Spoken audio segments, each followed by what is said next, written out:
Okay, we are live now again. And we today we want to just briefly, just a few minutes, talk to you about trauma personality types. So what has happened and some of the things that people don't really understand is that trauma can change your personality. Let's make sure that we're recording this also on cloud. And when this, because you can live your life in the throes of trauma and think that everything is okay, and but it's not. I mean, you might think this is your personality. This is how you are. This is how you appear in your world. But that's not really it. And so I want to share this personality types with you. It is developed by Pete Walker. It's in his book Complex PTSD, from surviving to thriving. Because it really puts it in a way that is relatable, and we can really see, with this, the way it laid the graphics, you can really see the different personality types. All right, so therefore there's four F's. The first one is the fight. You've all heard of the fight and flight response systems. There's the fight, there is the flight, there's freeze, and there's fawn. They're different. There are other ones. There's peace and appease. There's other ones that as not listed, but these are the big ones that most people know. All right. So according to Walker, for the personality types are for the fight, you have the bully. For the flight, you have the workaholic. For the freeze, you have the couch potato. Of course, for the fawn, you have the people pleaser. That's how you appear in your world. So some of your unconscious beliefs that creates this personality types are for the fight, the person who is very combative, they always want to attack. That person is what is fueling that is their sense. Every single one of these personality types, they want the sense of control over their lives. They're trying to survive. These are all survival skills, or all personality types. So the unconscious beliefs that fuels the fight, the bully, is power and control. And they want power, they want control, but there's a reason why, because they have a sense of abandonment. They probably are insecurely attached in during their growing up years anyway, and they want to pursue the power and control so that they can have a sense of self. They can feel as if, I'm okay. The person who is the workaholic is usually the one who has been traumatized, and their reaction is to flee the trauma, is to flee the chronic toxic stress. And what is fueling that is this whole idea that if I'm perfect and if I can achieve enough, then you're going to love me. If I make myself important enough, that I'm going to be safe. That is what is fueling that. And they can get into their heads, and the fueling is this obsessive compulsiveness in the idea to do better, to be better. Perfectionism is acceptable in our society because we always feel the person who is displaying this quality is usually a leader, is usually a manager, is usually a supervisor. They're always go-getters. They're doing things in their world. But the whole energy that is fueling that is a sense of, I'm not enough. I need to prove myself to be enough.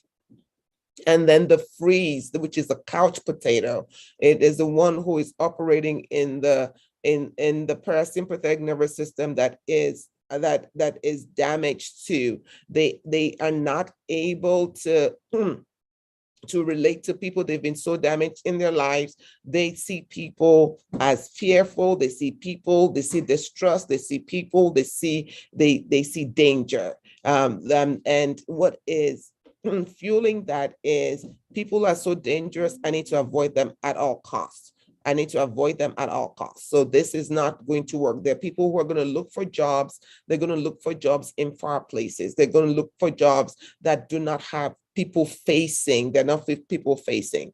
And then you have the fawn, which are the people pleasers, because that's how they've learned to cope in their captivity. And it's, if I don't say anything in this house, if I just go with the flow, I will not be harmed. Remember, human beings we've survived. Our very default is to survive. We need to survive. And so they believe that the price of admission into any place in this world is to please the people that I'm with, and is to do what they want. And they are the people that would say yes to everything. They're the saviors, they're the messiahs of the world, and they are constantly trying to do for others and never do for themselves. Now, what are some of the childhood environment that these people grew up in to form this type of personalities? According to this model that you're looking at, it's saying that for the fight, this person has grown up in, probably a child that got they got their way in everything. They are the spoiled child syndrome. It's they never were given the sufficient attention in their lives. Neither were they given sufficient healthy attention. It's always, this is, maybe I'm too busy, but take this. If I'm too busy, take that. You can have anything you want. They don't have any boundaries because they've never been given boundaries, or they've been given limited boundaries. And sometimes they might also be modeling that after a parent who is a narcissistic parent. And then for the workaholic or the flight personality, this person is, hyperactive response to family traumas. This person has so been traumatized, and this person is looking for a way to create a world that makes sense to them. They will be diagnosed with all kinds of diagnoses, ADHD, personality disorder, behavioral disorder, but what's fueling it is the trauma that they've experienced in childhood. And then for the freeze is usually the scapegoat, the most profoundly abandoned child, is the child who you identify as a problem. This is a child who never got what they needed in terms of the love, the attention, the care that was needed, or this person has also been so abused in their lives, and they're not they were not allowed to respond. They were not allowed to flee. They were not allowed to fight. And so in captivity, they were prisoners. And all they could do was shut down. Because shutting down, when you freeze, it's also a protective mechanism for you. It is that if this is the best thing I can do in this house, it's to say nothing. That is you trying to protect yourself. So it's understandable. And then you have the fawn, which is with the people pleaser. What kind of environment did they grow up in? So this is usually the child of a narcissist, care provider. They've learned very early on that the way to survive in this place is to please the parent, or to please the spouse, or to please whoever is a caretaker. And that means that I am going to do well in school so my parents can be happy. I am going to get this so that the caregiver can be happy and not get agitated. So they've learned that very, very, very early in their lives. And so their approach to connection for all of this, for the bully, it is they connect by controlling others and controlling systems and controlling things. For the workaholic, they're going to withdraw. and very focused on projects, on those kind of goals. And for the freeze is just avoidance. They're not going to do anything. Don't expect them to make a decision. They haven't learned how to. And for the people pleaser over the phone, they are going to bleed into, they have good followers. They're gonna bleed into the crowd. They find a way to get lost in the whole shuffle, right? So that's that. I think, you can also take a look at the entire chart that would help you. Their approach to feeling safe, and what, how do they show up in their world? How do they show up in their world? The bully is going to attack, because that is the fight. Before you say anything to them, they have given you 2 or 3 different reasons why what you're saying is wrong, and they're going to attack. They always feel they have to defend themselves. So they're going to attack sometimes first, but even if you try to say something, they're going to immediately attack you. And then you have the workaholic, who is the fight, and the way they respond in their world is by putting their fingers on everything. They're going to micromanage everyone. They want to know exactly what's going on, because they have to control it. If you have them as leaders or managers, you are having 20,000 meetings with them. They need to know what's going on. They cannot let go, because they just don't know how.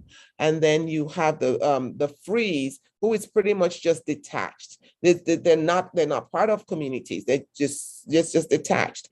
And of course, when you have the people pleaser, they're usually going to be exploited, because their goal is to keep people happy, constantly keep people happy. And that's really detrimental to your health, detrimental to your mental wellness. What else do I want to talk about here? Common characteristics and the activities for the fight and the bully. What they're going to do is just they do a lot of talking. They can criticize. They're raging. They're usually referred to as the alpha. And that they are the ones that come with big personalities, but they will rage on you, because there's that rage is still on the inside of them. And then you have the workaholic with the flight, and these are always, they're going to analyze everything to death. They're going to worry, it's all about performance. They always put themselves in places where the adrenaline is pumping, and they're usually your overachievers. And of course, the freeze, like we've said, they're very secluded. They sleep a lot. They're daydreaming, watching Netflix all the time, or movies, gaming. They're always gaming. That's who they are. That's their coping mechanism. And that is now the personality that they formed.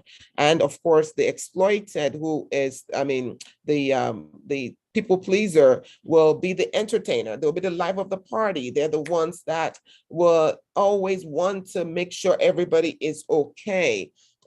So they will also, they can flatter you. They can give you gifts. They will shout. They will go all out. So as you can see, that trauma can change our personalities, and people keep taking personality tests, and it would come up with who you are presented. The